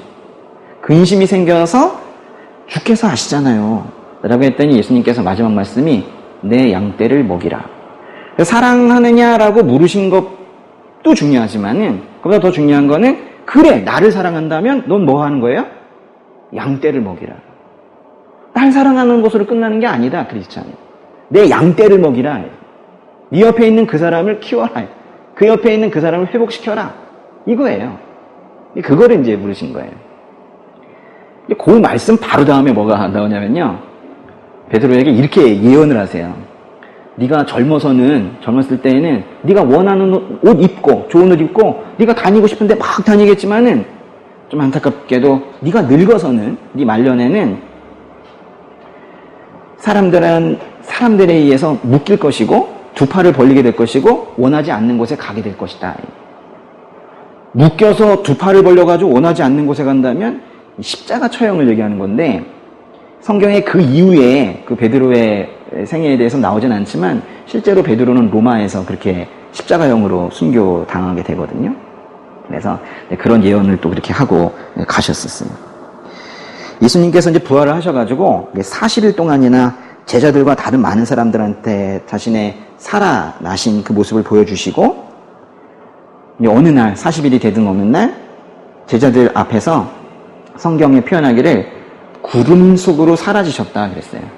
그러니까 뭐 신학적으로는 승천하셨다 이렇게도 표현하지만 저는 구름 속으로 사라졌다는 이 표현 자체를 여러분이 그냥 느끼셨으면 좋겠어요. 갑자기 눈에 안 보이시게 된 거예요. 어디로 가셨을까? 세상에 자신의 흔적 하나 남기지 않으시고 그렇게 떠나신 분이 어디 있습니까? 좀 야속하지 않습니까?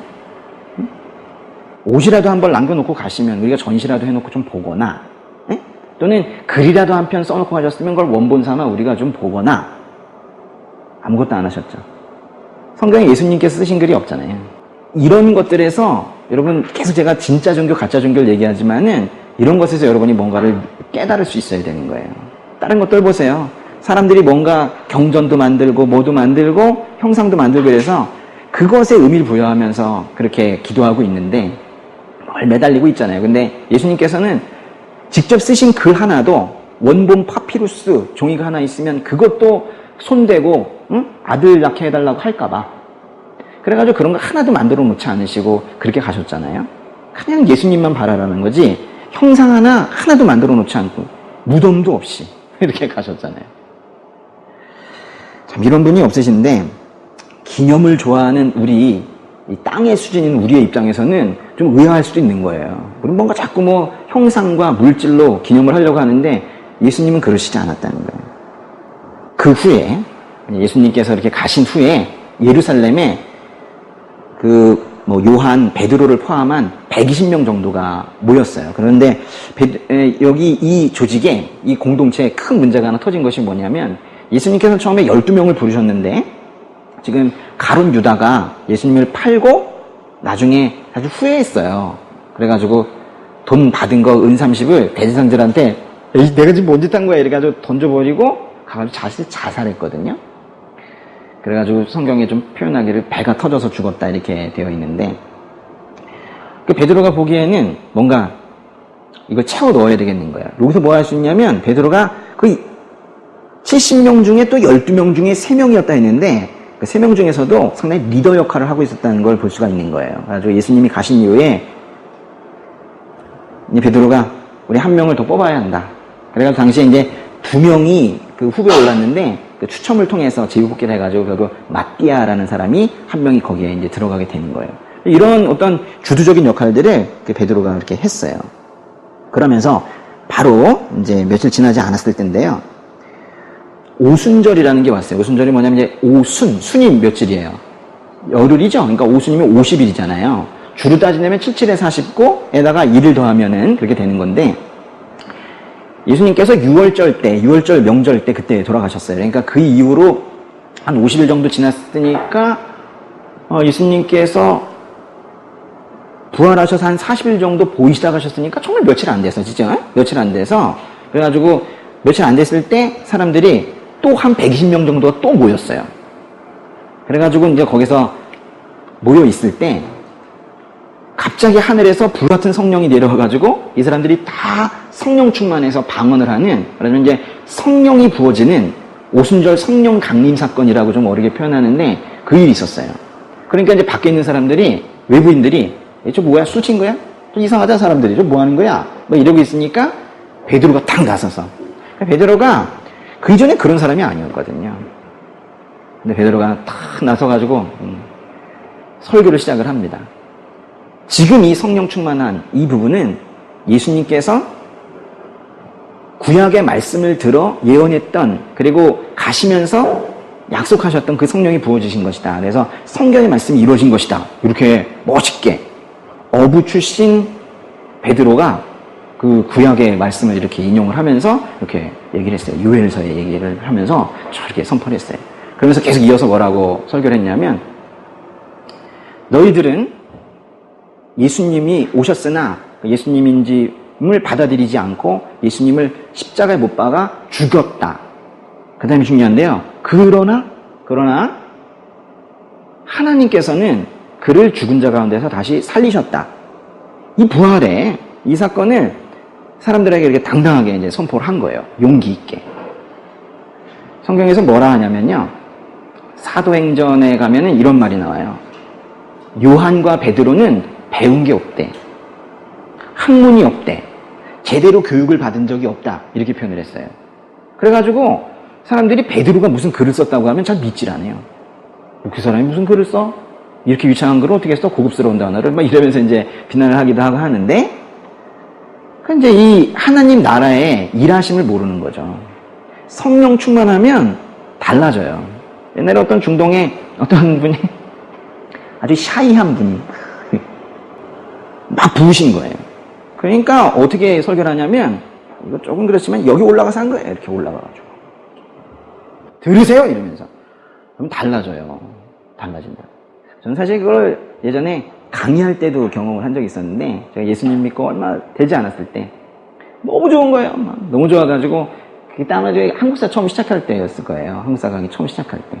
얘기한 적 있나요? 너무 좋아가지고 막 이랬는데, 항상 처음 시작하는 날 첫 강의 때, 그때 얼마나 두려웠겠어요. 아무도 안 오겠다. 제가 뭐 저를 누구 안다고 오겠어요. 근데 아침에 또 뭐 하는 특강이었는데 아무도 안 오겠다. 근데 가보니까 정말 아무도 안 왔어. 10분 됐는데 아무도 안 왔어요. 가보니까 정말 아무도 아니고 한 10명 왔어요, 사실. 근데 그래도 아는 친구들도 있는데 너무 안 왔다. 뭐 이렇게 했어요. 근데 앞에서 그래 기도했어요. 와가지고. 주님, 저 잘하게 해주세요. 뭐 이러면서 이제 기도했어요.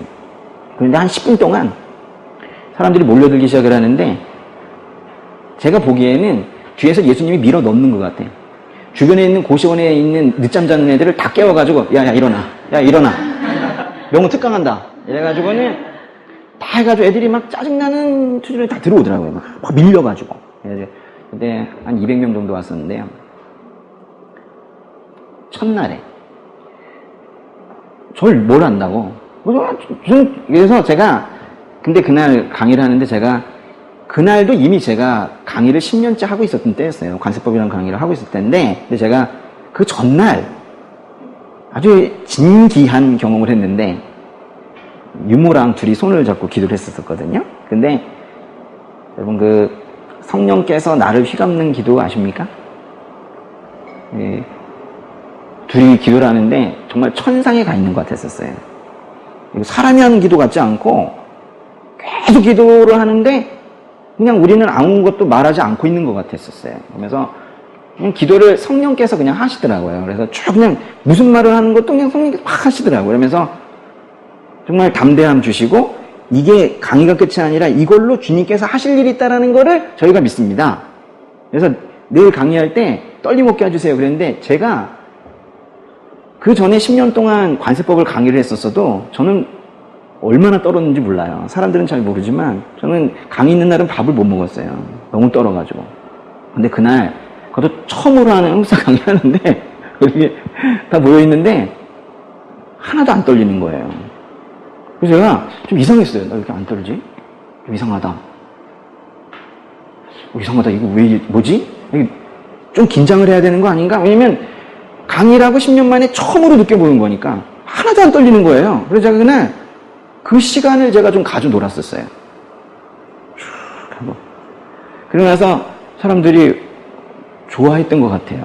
그래가지고 반응이 좋아서 제가 그 다음에 어떻게 했냐면 딱 휴강을 하고 아울리치를 떠나버렸어요.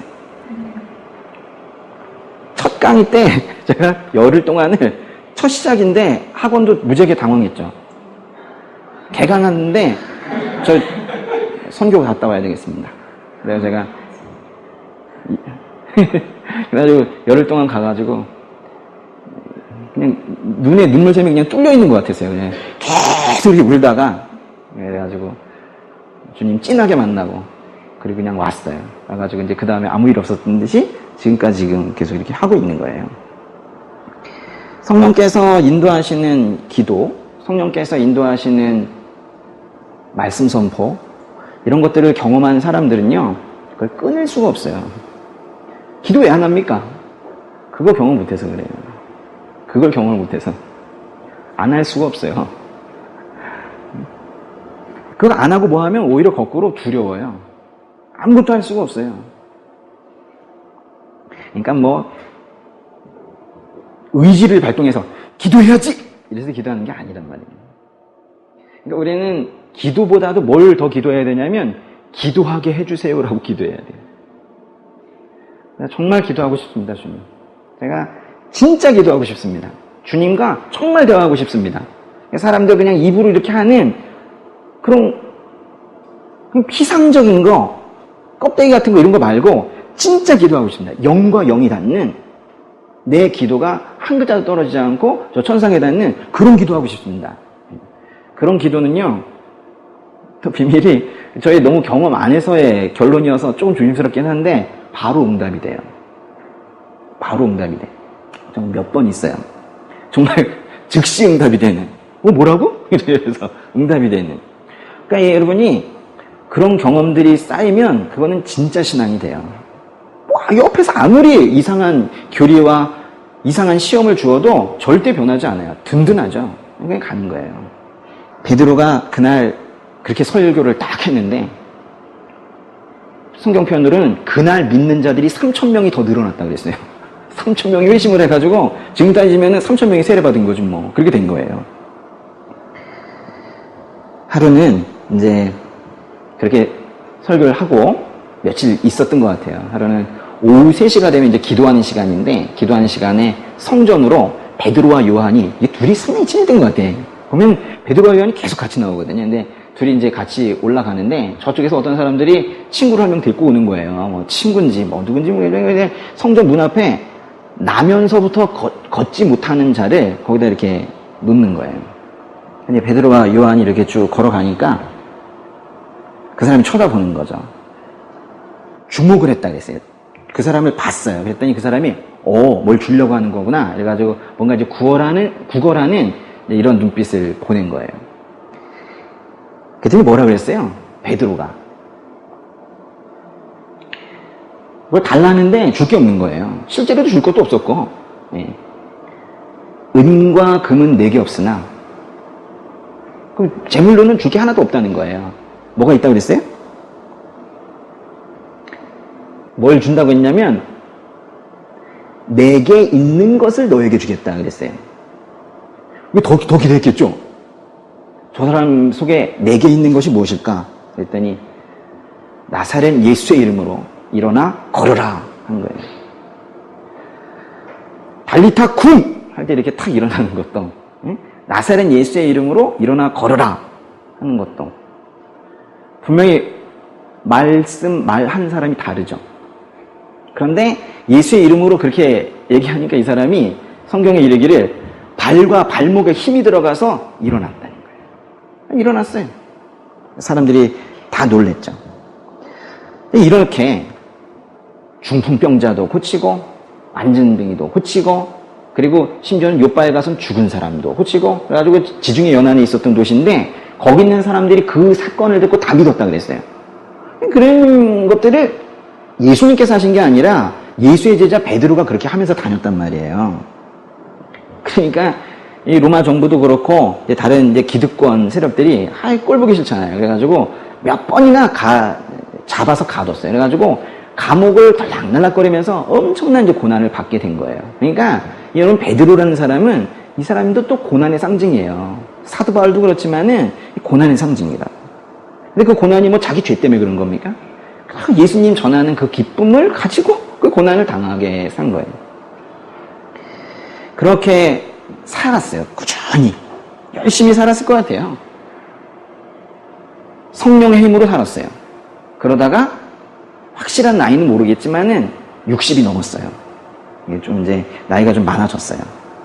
그래서 기원 후 64년의 일인데요. 기원 후 64년, 주후 64년에 아주 중요한 일이 하나 생기는데, 당시 로마 있죠, 로마. 로마의 당시의 황제가 네로 황제였어요. 들어보셨습니까? 네로? 응? 고양이 네로 말고. 네로 알아요? 아주 그리스도인들을 크게 핍박했다는 그 네로 있죠. 이 사람이 당시에 로마에 불을 질렀어요. 아주 이상한 사람이었던 것 같아.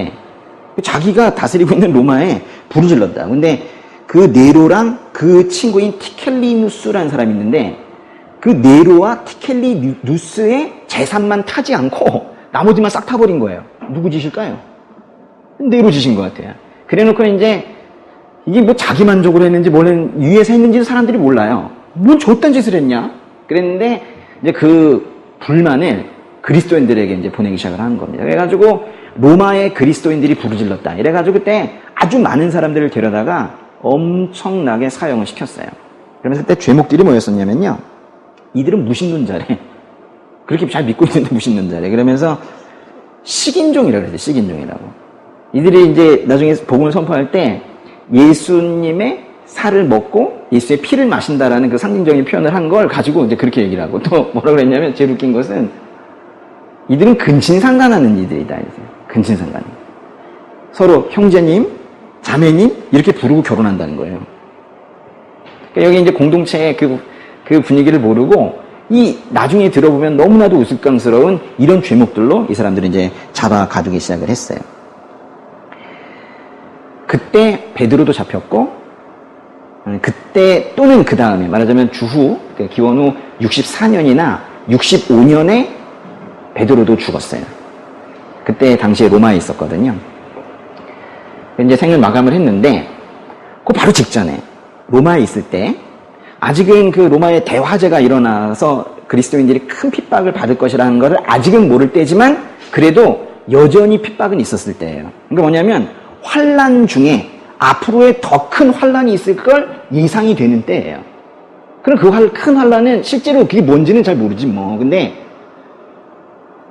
뭔가 하나님께서 영감을 주셨겠죠. 야 베드로야, 너 뭔가 지금 글을 하나 써야겠다. 지금 뭔가 앞으로 큰 게 하나 온다. 근데 딱 보니까 여기 있는 사람들이 믿음이 너무 약해. 지금 고난은 겪어내도 더 큰 고난은 다 쓰러질 것 같아. 배도할 것 같아. 다 떠날 것 같아. 야 베드로야, 글 하나 써라.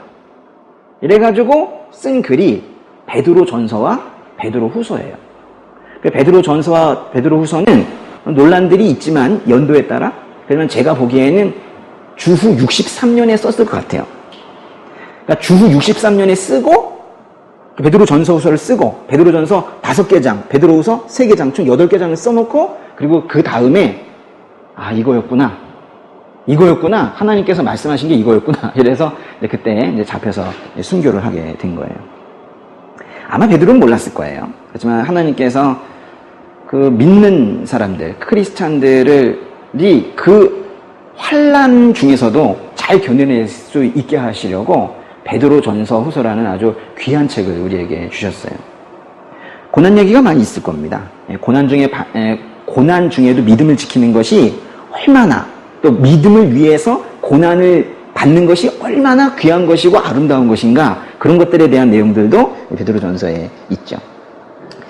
베드로전서 1장의 1절과 2절만 좀 보고 마칠게요. 베드로전서 1장 한번 가보세요. 오늘 그 주보에도 있을 텐데요. 1장의 1절과 2절 같이 크게 읽을까요?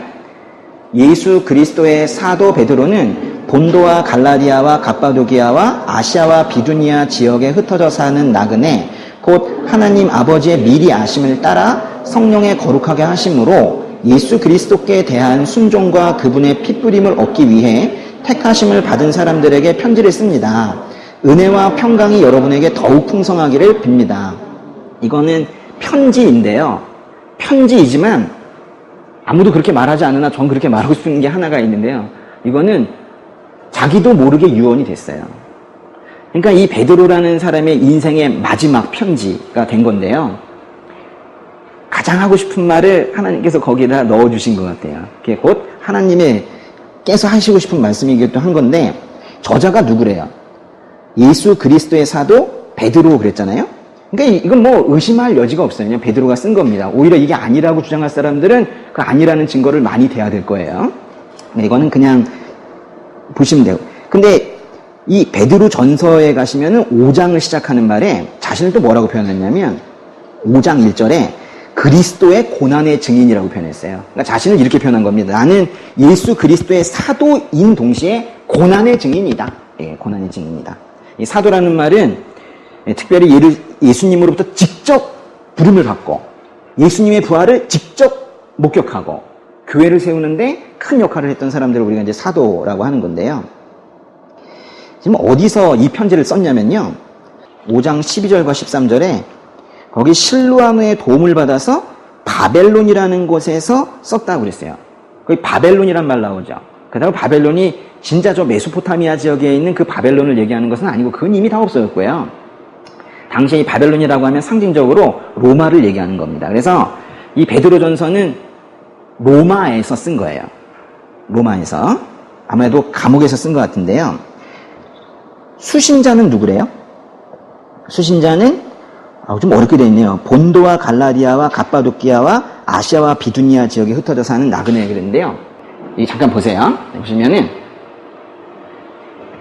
여기 이 이탈리아에 여기 지중해고요. 이탈리아 여기 로마라는 곳이에요. 로마고 여기는 고린도라는 곳이 있어요. 고린도. 또 여기로 들어가면 여기 에게해 위쪽에 데살로니가가 있고요. 요 위에는 흑해입니다. 흑해. 데살로니가가 있고 조금 옆으로 가게 되면은 빌립보라는 곳이 있어요. 다 여기에 편지 쓴 게 빌립보서, 데살로니가, 전서후서, 고린도전서, 로마서 이런 것들이에요. 요 지역 있죠. 요 지역이 지금의 터키거든요. 터키. 이 터키 지역에 가게 되면 해안 지역에 에베소라는 곳이 있고 조금 더 가게 되면 골로새라는 곳이 있어요. 에베소서, 골로새서 여기에 있는 사람들에게 보낸 편지들인 거예요. 다 바울이 썼죠. 그렇죠? 그리고 이 밑에 우리 계속 보고 있었던 예루살렘이 있는 겁니다.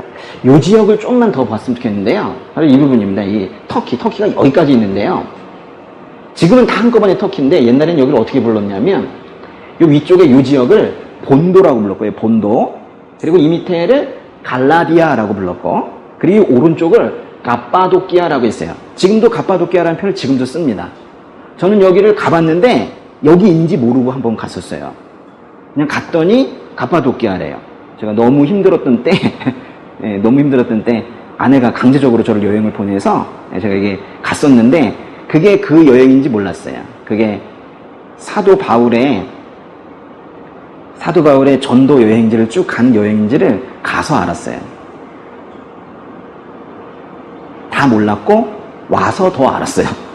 그러니까 에베소도 가봤다는 거를 나중에 알게 됐어요. 갑바도끼. 근데 갑바도끼에 가면 여기 또 뭐 열기구 타고 하는데 그걸 타면서도 잘 몰랐어요. 그 밑에 구멍 뚫려 있는 게 나중에 와서 알았어요. 그곳에서 사람들이 숨어서 눈물의 기도를 하고 있는 곳이라는 거를 나중에 알았어요. 그래서 저는 이렇게 쭉 돌아보건데, 야, 내가 알고 한 거가 별로 없구나. 라는 걸 좀 많이 느껴요. 예. 우리는 잘 모르고, 우리는 잘 깨닫지 못하는데, 하나님께서 잘 아셔서 우리를 끌어주기 때문에 우리가 지금 이렇게 살고 있는 거예요. 그걸 은혜라고 하는 거예요, 은혜. 그렇죠? 우리가 다 아는 것만 가지고 우리가 구원을 받았다면 구원 못 받겠죠. 우리는 그걸 언제 알아요, 근데? 조금 알게 되긴 하는데, 한참 시간 지나가지고 몇 년 전 걸 뒤돌아보았을 때, 그때 이제 우리가 알게 되죠. 당시에는 절대 모르고 은혜만 받는 거예요.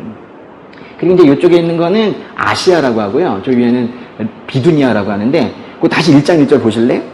베드로전서 1장 1절에 보시면은 다 있죠, 그쵸? 본도와, 그 다음에 뭐 나와요? 갈라디아와, 갑바도키아와, 아시아와, 비두니아.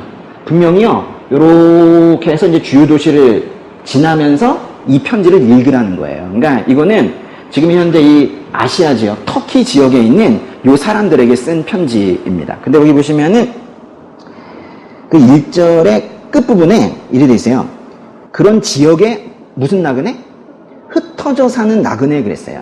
이 흩어졌다라는 거는 뭐 전문 용어로 디아스포라 뭐 이런 표현이 있는데, 보통 그 흩어졌다라는 표현은 예루살렘에 있어야 되는 유대인들이 전 세계로 이렇게 흩어져 있을 때 보통 그 표현을 쓰는데, 여기선 같은 표현을 썼지만 그런 뜻이 아니라 예수님을 믿고 예수님의 부활을 믿는 그런 자들이 여기에 다 흩어져 있다라는 거예요. 여기에는 분명히 유대인들도 많이 있을 테고 이방인들도 많이 있을 거예요. 그래서 유대인과 이방인이 섞여져 있는 이 터키 지역의 이 사람들에게 지금 보낸 거예요.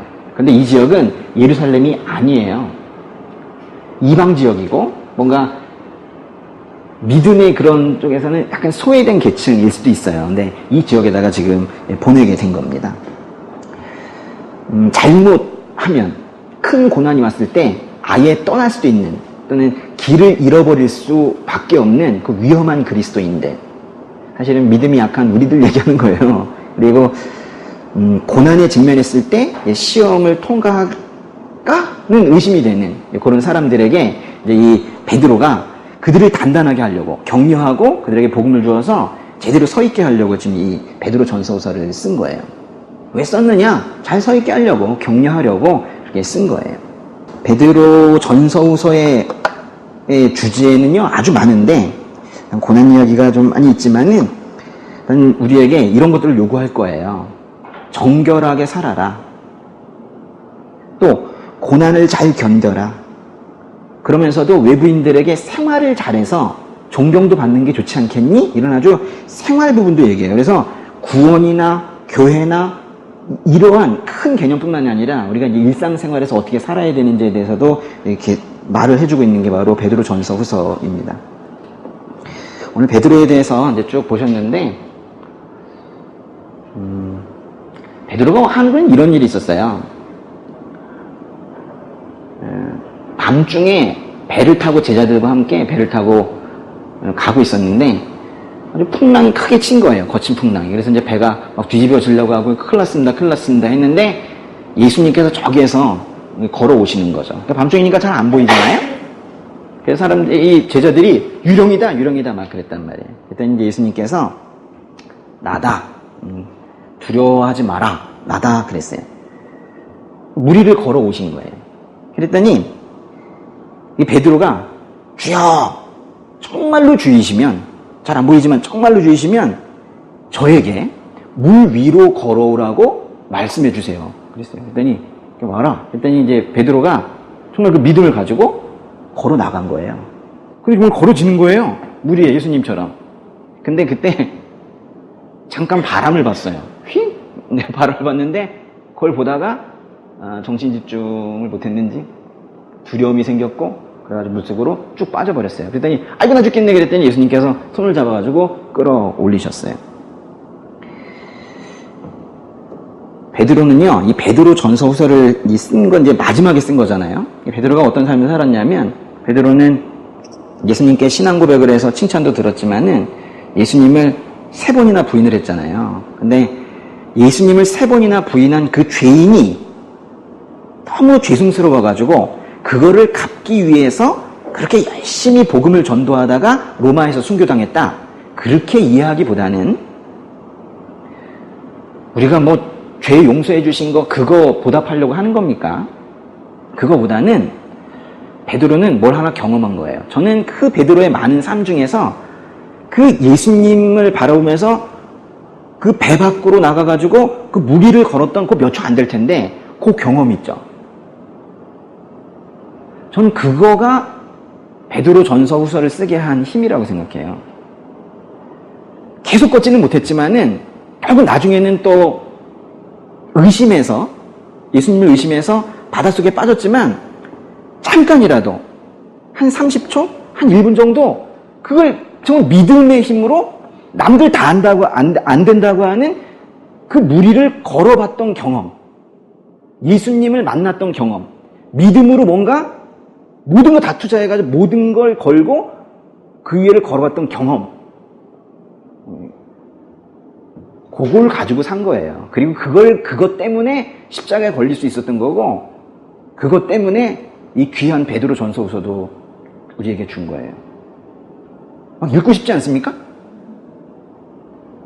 기대되지요. 당시에 이쪽에 있었던 이 사람들은 베드로를 충분히 알고 있었을지도 몰라요. 그래서 우리처럼 이런 이야기들을 듣지 않아도 똑같은 내용을 이해할 수 있었을 텐데, 우리는 최소한 베드로가 어떤 사람인지는 알아야 그걸 그대로, 저는 더 군더더기 없이 이 소아시아 지역에 있는 이 지역에 사는 사람들이 베드로 전서와 후서를 읽고 눈물을 흘렸던 만큼 우리가 꼭 흘렸으면 좋겠어요. 그래서 제가 오늘 하루를 다 이렇게 하면서 시간 좀 많이 갔는데 이렇게 해서 다음 주부터 있을 이 베드로 전서 후서를 잘 읽기 위해서 오늘 이 말씀을 드린 거예요. 기대되시면은 읽어가지고 오세요. 그랬죠. 일단 베드로 전서 5장만 먼저 읽어가지고 오시면 돼요. 한 15분밖에 안 걸려요. 조금 더 걸리겠다. 한 30분 정도 걸리겠다. 기도하겠습니다.